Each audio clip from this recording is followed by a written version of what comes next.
After our family reunion, I checked my bank account. It was empty. My son-in-law said, we needed that money.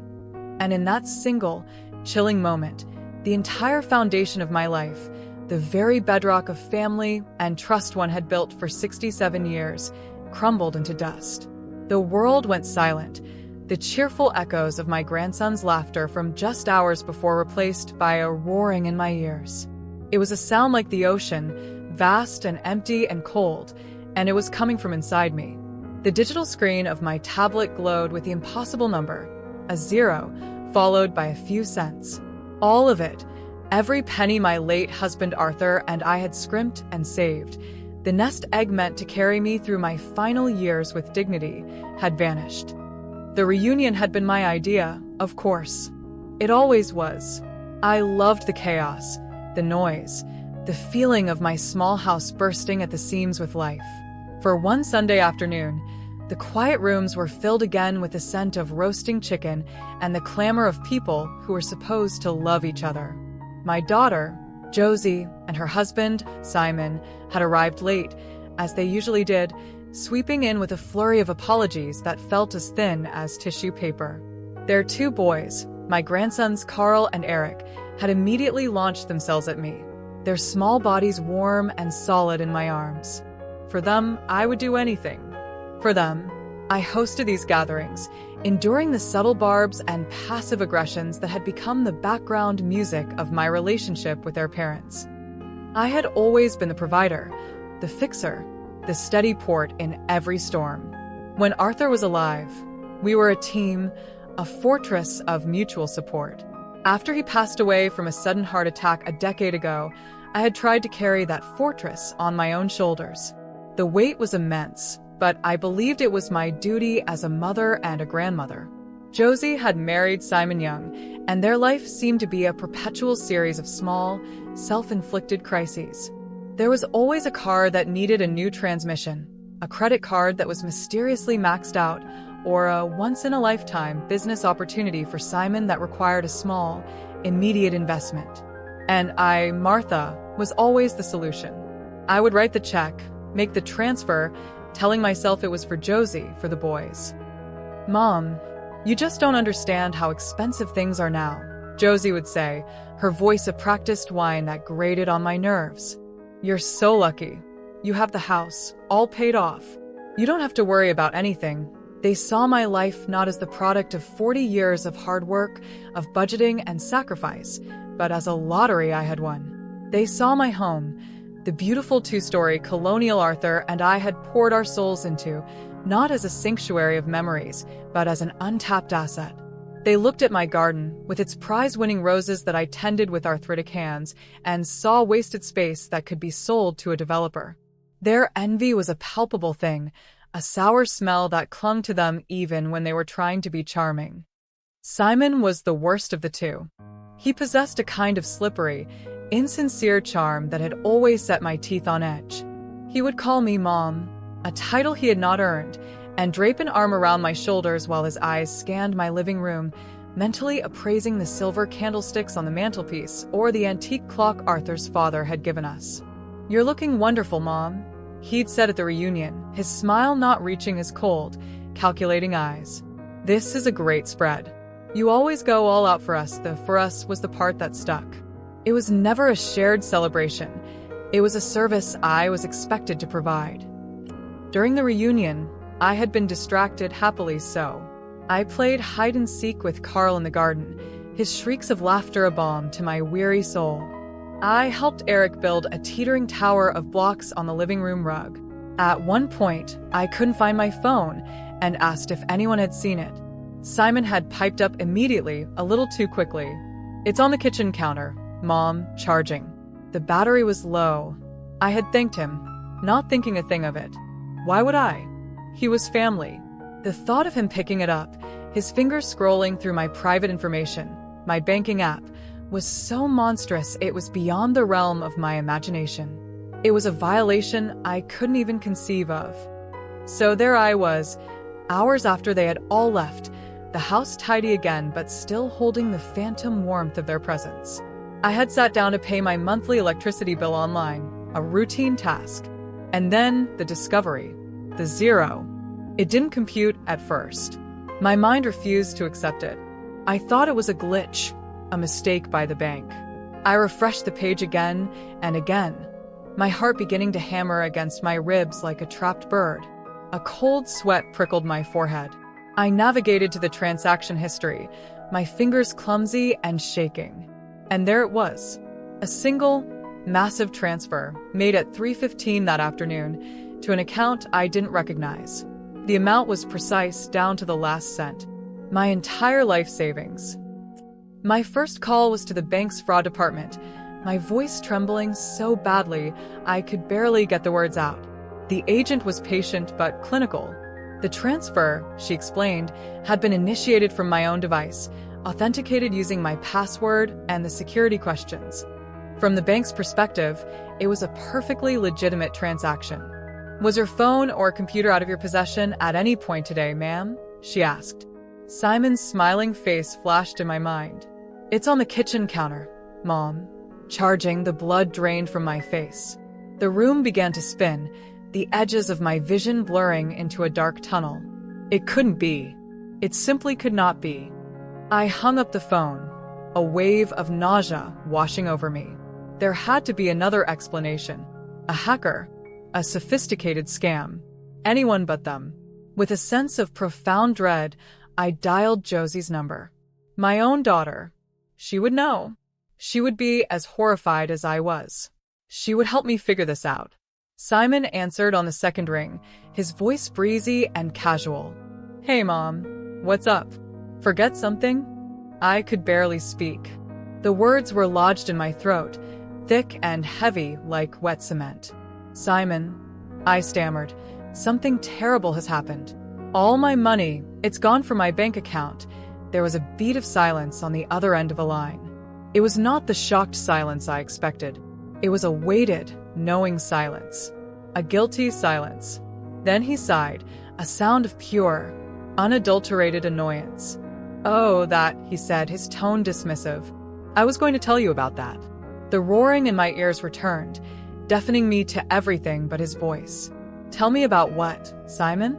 I whispered, my hand gripping the edge of the kitchen table so hard my knuckles turned white. "Tell me what you did." "Look, we can talk about it later," he said, his voice dropping into that syrupy, placating tone he used when he was about to ask for something. "It's not a big deal." "Not a big deal?" The whisper became a shriek. I didn't recognize the sound of my own voice. It was raw, animalistic. "Not a big deal? Simon, my life savings are gone. Where is my money?" And that's when he delivered the line that shattered the last vestiges of my denial. His voice turned cold, stripped of all pretense. "We needed that money," he said, as if explaining a simple, logical business transaction. I could hear Josie muttering in the background, telling him to be quiet, but he ignored her. He was enjoying this. "Honestly, Martha, it's for the best. Josie needed it more. You've got the house and nothing to worry about. What does a woman your age even need all that money for, anyway?" The phone slipped from my numb fingers and clattered onto the floor. I didn't bend to pick it up. I just stood there, frozen in the center of my silent kitchen, the ghost of my family all around me. A woman my age. As if my life was over. As if I was just a custodian of assets waiting to be passed down. He hadn't just stolen my money. He had stolen my future, my security, my dignity. He had declared me irrelevant. Dead, for all intents and purposes. And my daughter, my own flesh and blood, had stood by and let him do it. The betrayal was a physical thing, a shard of ice that had lodged itself deep in my heart, and with every beat, it twisted, sending splinters of agony through my entire body. I sank into a chair, the sturdy oak a poor substitute for the legs that would no longer hold me, and I finally began to weep. The tears were not for the money. They were for the devastating, absolute loss of a love I had foolishly believed was unconditional. The first 24 hours were a blur of shock and a grief so profound it felt like a physical weight pressing down on my chest, making it hard to breathe. I didn't sleep. I paced the floors of the house that now felt like a gilded cage, a monument to my own foolishness. Every object seemed to mock me. The framed photo on the mantelpiece of a smiling Josie at her high school graduation, a future I had so willingly funded. The hand-painted macaroni necklace Carl had made for me, a symbol of an innocence that was now tainted by his parents' corruption. The silence of the house was immense, a hollow vessel amplifying the sound of my own ragged breaths. I felt a deep, chilling shame, as if I were the one who had done something wrong. How could I have been so blind? How could I have raised a daughter who would participate in such a cruel, callous act? The questions circled in my mind like vultures. I replayed years of memories, but now they were cast in a new, sinister light. Every loan that was never repaid, every expensive gift I'd bought to fill a void they claimed to have, every time I'd bitten my tongue when Simon made a dismissive comment about my simple life. I had called it generosity. I had called it being a good mother, but it wasn't. It was enablement. I had been watering a garden of weeds, nurturing their greed and entitlement until it had grown into a monstrous thing that had turned and devoured me. The love I felt for Josie was tangled up with a lifetime of her taking and my giving, a pattern so deeply ingrained I had never even recognized it as unhealthy. I had simply thought it was what mothers did. By the second day, the grief began to curdle. It solidified in my gut, transforming from a watery, paralyzing sorrow into something hard and dense. It was anger, a cold, clear, diamond-hard anger unlike anything I had ever felt before. It wasn't a hot, screaming rage. It was a quiet, focused fury that burned away the fog of my shock and left behind a stark, terrifying clarity. They thought I was a feeble old woman. They thought I was a resource to be drained and then discarded. They had underestimated me. They had mistaken my kindness for weakness, my generosity for stupidity, and that was a mistake they were going to regret. That evening, I sat in Arthur's old leather armchair, a place I rarely used because the scent of him still lingered faintly in the worn fabric. But that night, I needed his strength. I looked at his portrait on the wall, his kind eyes seeming to hold a glimmer of their old fire. "What do I do, Arthur?" I whispered into the empty room. Of course, there was no answer. But in the silence, I found my own. I would not be a victim. I would not let them destroy the life we had built together. I would not let them win. This wasn't just about the money anymore. This was about my honor. It was about my survival. The decision to act was a physical release, a loosening of the crushing weight on my chest. For the first time in 2 days, I could breathe deeply. The path forward was terrifying and unknown, a dark wood I would have to navigate alone. But standing still was no longer an option. They had pushed me to the edge of a cliff, expecting me to fall. They never imagined I would learn to fly. My first coherent thought was of Rebecca, my friend of over 40 years, my neighbor, my confidant. She was a widow too, a pragmatic and fiercely loyal woman who had seen her own share of family drama. Calling her felt like a monumental hurdle. Admitting the depth of my children's betrayal felt like airing my deepest shame, a failure as a mother. My hand hovered over the phone for a long time before I finally found the courage to dial. Her voice was a warm comfort. "Martha? Is everything all right? You've been so quiet. The dam broke." The story came tumbling out, a torrent of words choked with unshed tears and newfound rage.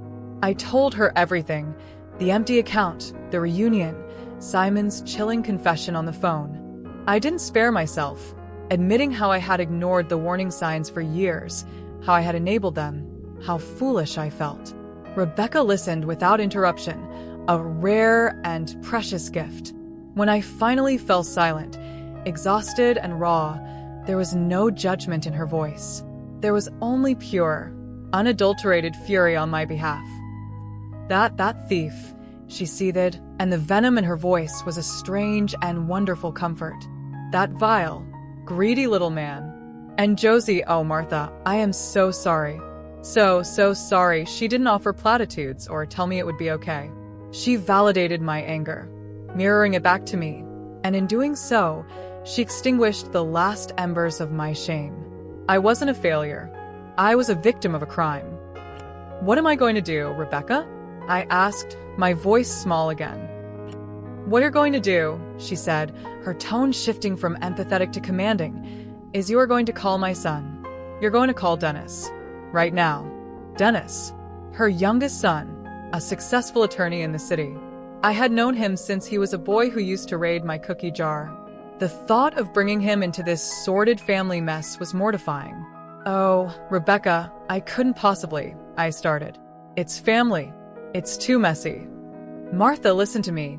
She cut me off, her voice sharp as steel. Is Simon family? He stole your life savings. He left you with nothing. That is not family. That is a predator. You don't owe them your silence. You don't owe them protection. You owe it to yourself and to Arthur's memory to fight back. Call Dennis. He'll know what to do. This is exactly what he does. Her words were like a splash of cold water. She was right. My loyalty to the idea of family was a chain I had wrapped around my own neck. Simon and Josie had broken that chain. I was free of that obligation. After I hung up with Rebecca, I sat in the quiet for another hour, her words echoing in my mind. Then, with a steady hand that surprised me, I looked up the number for Dennis's law firm and made the call. The receptionist was professional and put me through to his assistant. I explained as calmly as I could that I was a friend of his mother's and needed to seek some legal advice on a personal matter. An appointment was made for the following afternoon. Walking into Dennis's downtown office felt like stepping into another world. It was all glass and steel and quiet, efficient people moving with purpose. It was a world of consequences, of rules and order, a stark contrast to the emotional chaos that had consumed my life. Dennis met me in the lobby himself, his handshake firm, his expression serious but kind. He had his mother's compassionate eyes.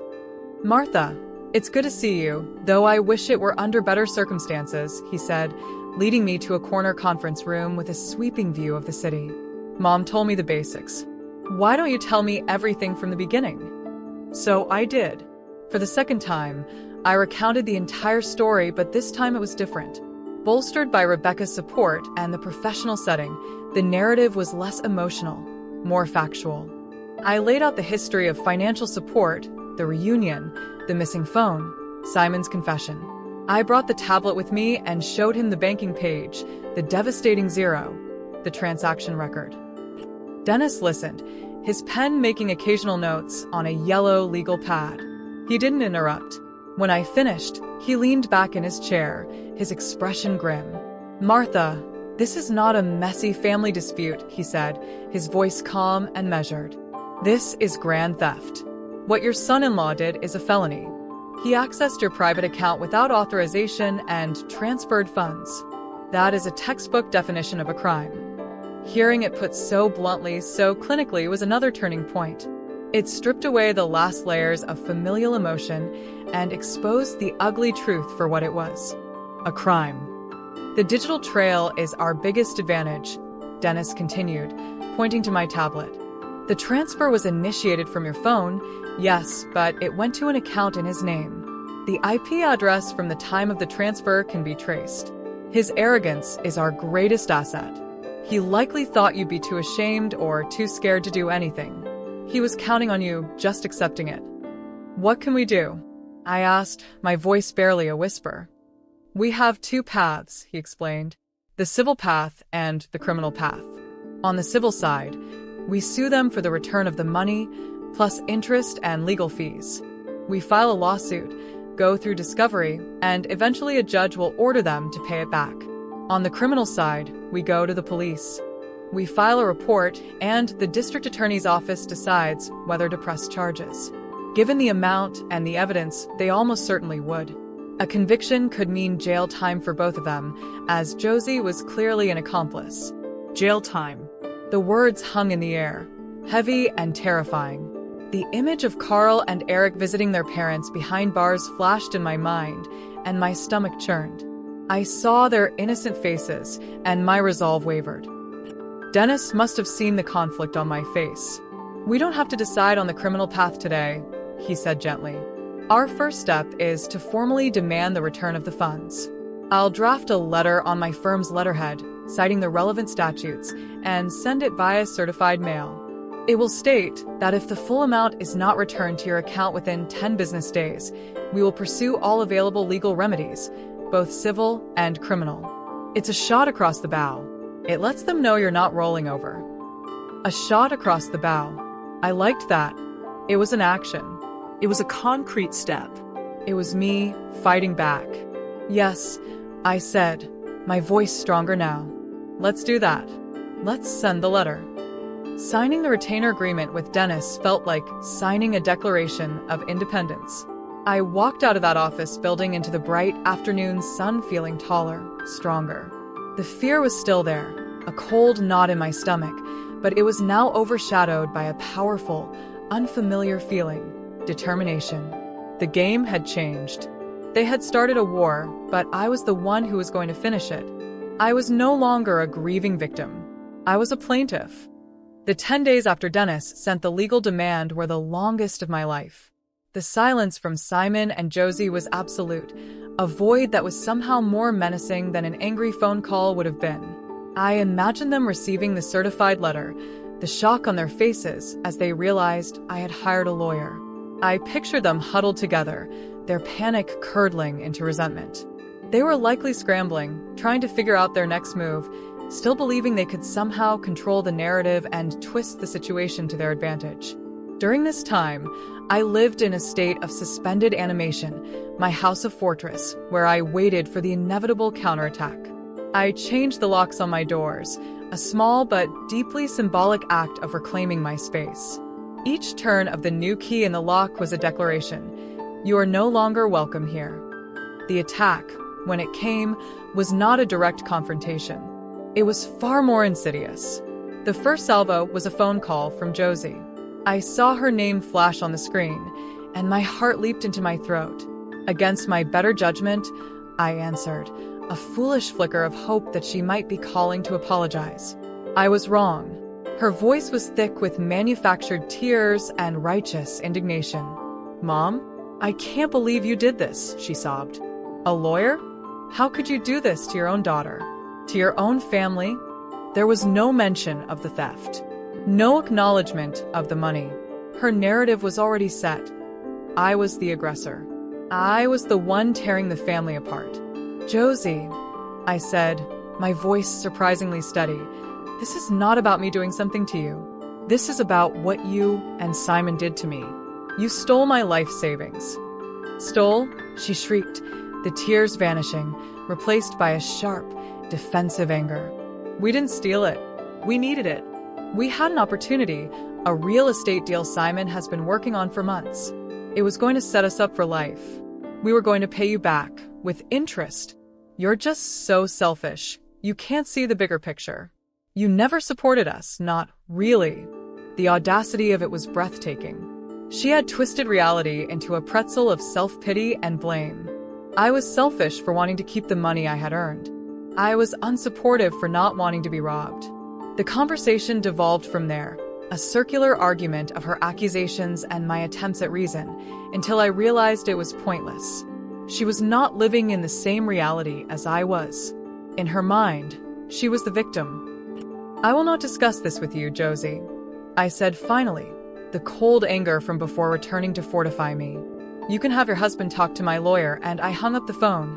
My hand was shaking, but a profound sense of clarity washed over me. The daughter I had loved, or at least the daughter I thought I knew, was gone. In her place was a stranger, a person whose moral compass was so broken it pointed only toward herself.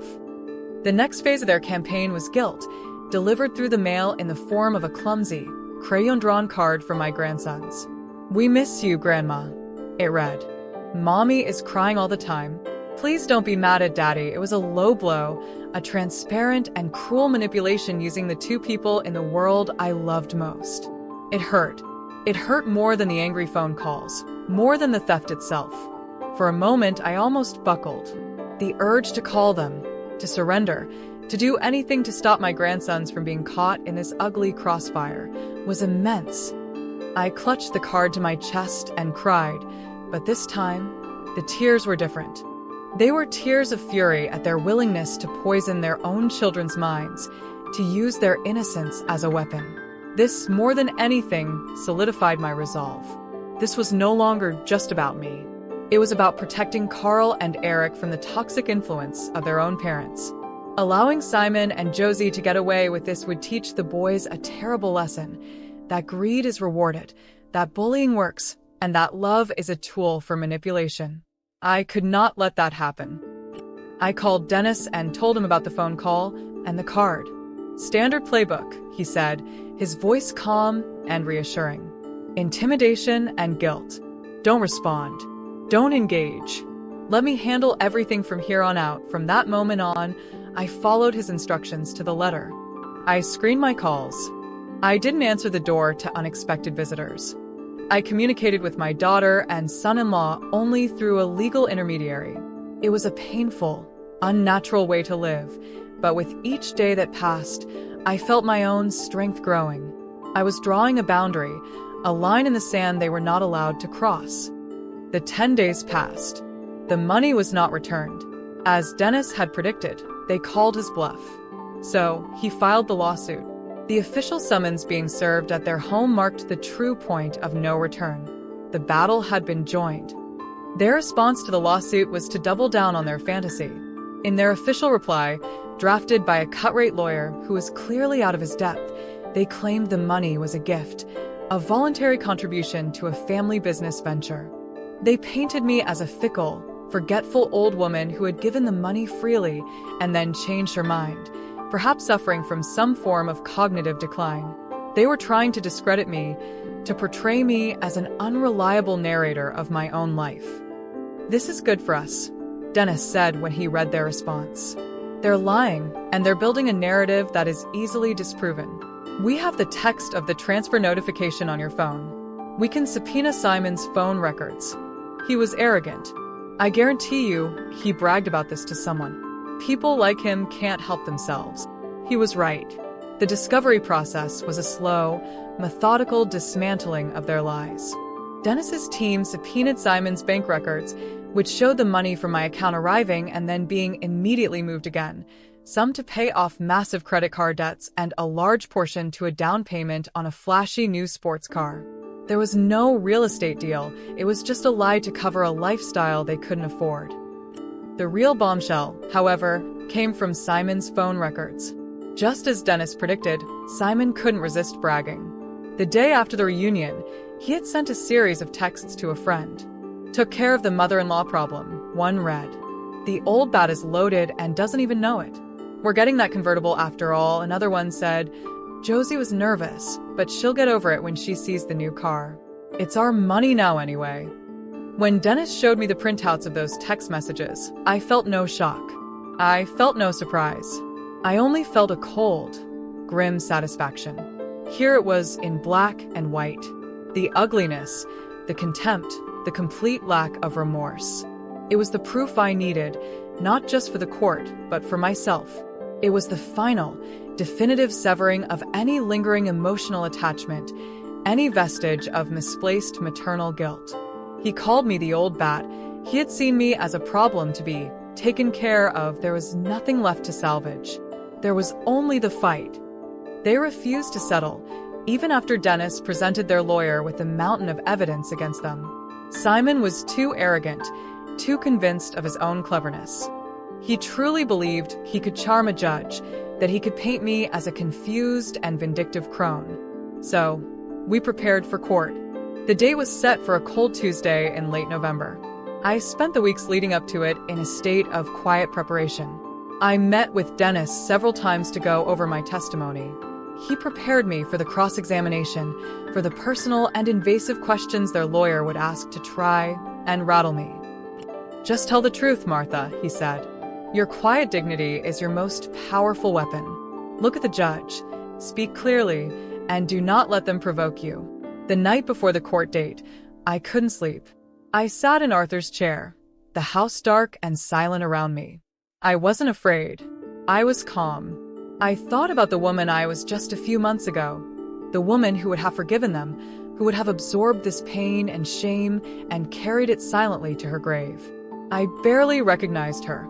The fire they had lit inside me had burned away the weakness, the naivete, the desperate need to be loved at any cost. Tomorrow, I was not going to court to ask for my money back. I was going to court to reclaim my life. The courtroom was a sterile, intimidating space, all dark wood and imposing flags, smelling faintly of old paper and floor polish. It felt like a place where truths were stripped bare, where emotions were irrelevant, and only facts mattered. That was a comfort. I sat at the plaintiff's table with Dennis beside me, his presence a solid, reassuring anchor. Across the aisle, Simon and Josie sat with their lawyer. Simon was dressed in a suit that was a size too tight, a smug, confident smirk plastered on his face. He was trying to project success, but he just looked cheap and desperate. Josie looked terrible. Her face was pale and drawn, dark circles under her eyes. She wouldn't look at me. She just stared at her hands, which were twisted together in her lap. The proceedings began, and the room settled into a tense quiet. Dennis gave his opening statement, laying out the facts calmly and methodically. He spoke of my life of careful saving, of Arthur's passing, and of the trust one had placed in my own daughter and her husband. He described the theft not as a family squabble, but as a calculated act of financial exploitation against an elderly parent. When he finished, he called me to the stand. My heart hammered as I walked to the witness box, my footsteps echoing in the silent room. I sat down, smoothed my skirt, and took a deep breath, remembering Dennis's advice. Look at the judge. Speak clearly. Tell the truth. The judge was a woman about my age, with intelligent, discerning eyes. I directed my answers to her. Dennis led me through my testimony. I described the reunion, the discovery of the empty account, the chilling phone call with Simon. My voice was steady, gaining strength as I spoke. I was not a confused old woman. I was a witness to a crime committed against me. I told my story. Then came the cross-examination. Simon and Josie's lawyer, a man with a florid face and an aggressive manner, approached the stand. His strategy was exactly what Dennis had predicted, to paint me as incompetent and vindictive. Mrs. Wilson, he began, his voice dripping with condescension, isn't it true that you have, on many occasions, given your daughter and son-in-law large sums of money? I have helped them financially in the past, yes, I replied calmly. So, you have a history of giving them gifts, do you not? I have a history of helping my daughter when she was in need. I corrected him gently. I considered them loans, though they were rarely repaid. He paced before me. And isn't it possible, Mrs. Wilson, that in a moment of generosity, you offered this money to your son-in-law for his business venture and simply forgot? No, I said, my voice firm. That is not possible. I would not forget giving away my entire life savings. He tried to trip me up on dates and amounts from years past, trying to make me seem confused. But I remembered. The anger had forged these memories into steel. I remembered the $5,000 for the car transmission. I remembered the $10,000 for the investment that vanished. I answered each question with quiet, unshakable certainty. He grew more and more frustrated, his face turning redder. The tide turned completely when Dennis presented his evidence. He submitted the bank statements. He called a digital forensics expert who testified that the transfer was made from my phone's unique IP address at a time when Simon admitted to having it, and that the funds were deposited directly into an account solely controlled by Simon. The room was silent as Dennis then displayed the exhibits that would seal their fate, the large, glossy photos of the brand-new convertible Simon had put a down payment on, and the poster-sized printouts of his text messages. Dennis read them aloud to the court. Took care of the mother-in-law problem, the old bat is loaded. It's our money now anyway. A collective gasp went through the small gallery. The judge's expression hardened into a mask of cold fury. Simon's smug smirk finally dissolved, replaced by a ghastly, chalk-white panic. He looked at his lawyer, who simply shook his head, defeated. Josie finally looked up, her face a mess of tears and horror, and her eyes met mine. In them, I saw not remorse, but the terror of a child who had been caught. It was too late for apologies. The judge did not mince words. She called their actions a despicable and predatory betrayal of the most sacred trust that between a parent and a child, she found them jointly liable for the full amount of the theft, plus interest, and all of my legal fees. Then she addressed the criminal aspect. "What you have done is a crime," she said, her voice like cracking ice. "A conviction for grand theft is now on your permanent records." She looked at them, a long, silent moment. "I am considering a custodial sentence." This was my moment. This was the crossroads. I saw the flash of utter terror on Josie's face. I saw the future I was trying to prevent. My grandsons, confused and ashamed, their lives irrevocably damaged. My fight had never been about revenge. It was about justice and protection. I stood up. "Your Honor," I said, my voice clear and strong, cutting through the tense silence. Dennis placed a hand on my arm, but I shook my head slightly. I needed to do this myself. All eyes were on me. "Your Honor, I do not wish for my grandsons to visit their parents in prison." The judge stared at me, her expression unreadable. "What they did was unforgivable," I continued, "and they must be held accountable. The conviction, the repayment, that is the accountability I sought. But I cannot, in good conscience, be the reason my grandchildren's lives are shattered. I ask the court for leniency. Please, do not send them to jail." It was not an act of forgiveness. It was an act of power. It was me taking control of the final outcome. I was demonstrating that my compassion extended further than theirs ever could, even in the face of their cruelty. I was protecting the innocent, a job they had abdicated. The judge considered my words for a long time. Simon and Josie just stared, stunned into silence. Finally, the judge nodded. "Given the victim's extraordinary statement," she said, her gaze fixed on me with a look of profound respect, "the court will suspend the custodial sentence. Instead, you will both serve 5 years of stringent probation. You will adhere to a strict, court-mandated repayment schedule. Any violation, any missed payment, and you will go directly to jail. Do you understand?" They mumbled their understanding, their voices barely audible. The gavel came down. It was over. I had won. I felt a wave of dizziness, a release of tension, so profound I almost collapsed. Dennis's hand was on my back, steadying me. I had walked into that courtroom a victim. I was walking out a victor. In the weeks that followed, the court's judgment was executed with cold efficiency. The repayment plan was brutal for them, garnishing their wages and forcing the immediate sale of the convertible and other assets. The money began to flow back into a new bank account I had opened, an account they would never know existed. But the return of the money was secondary. The true victory was the freedom. I severed all contact. I blocked their numbers. I returned their letters unopened. I established a new rule for seeing my grandsons. I would pick them up myself for an afternoon at the park or the museum, and I would drop them off. Josie and Simon were not welcome at my home, and I would not enter theirs. The first time I picked the boys up, Josie stood in the doorway, her eyes pleading. She opened her mouth to speak, but I just gave her a small, firm shake of my head and led the boys to my car. The boundary was absolute. My house, once a place of tension and obligation, transformed back into my sanctuary. The silence was no longer hollow. It was peaceful. I spent hours in my garden, my hands in the dirt, feeling the simple, honest rhythm of the earth. I reconnected with old friends, Rebecca, and I started taking weekly day trips, exploring small towns and seaside cafes we'd always talked about visiting. I found joy in small things, the taste of a perfect cup of tea, the beauty of a sunset, the quiet satisfaction of a well-tended rose bush. I learned that strength isn't about the absence of fear, but about acting in spite of it. I learned that true family is not defined by blood, but by respect, trust, and kindness. My family now was Rebecca, it was Dennis, it was the ladies in my gardening club.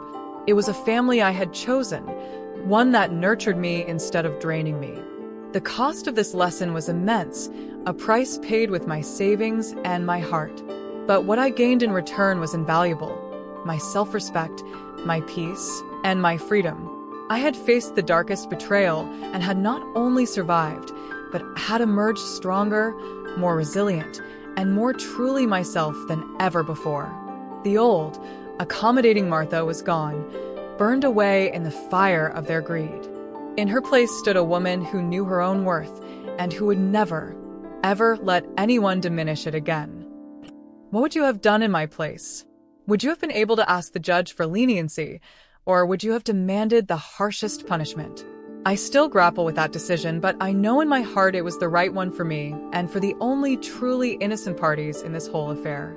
Let me know in the comments what you think, and please write me where you heard this story. I find it so comforting to know how far these life lessons can travel. Like the video and subscribe to my channel if my story resonated with you. Your support helps me continue to share these important experiences, and there are many other stories waiting for you. If you feel so inclined, you can use the Super Thanks feature to make a donation, which allows me to dedicate more time to bringing these narratives to light. With heartfelt greetings. Until next time.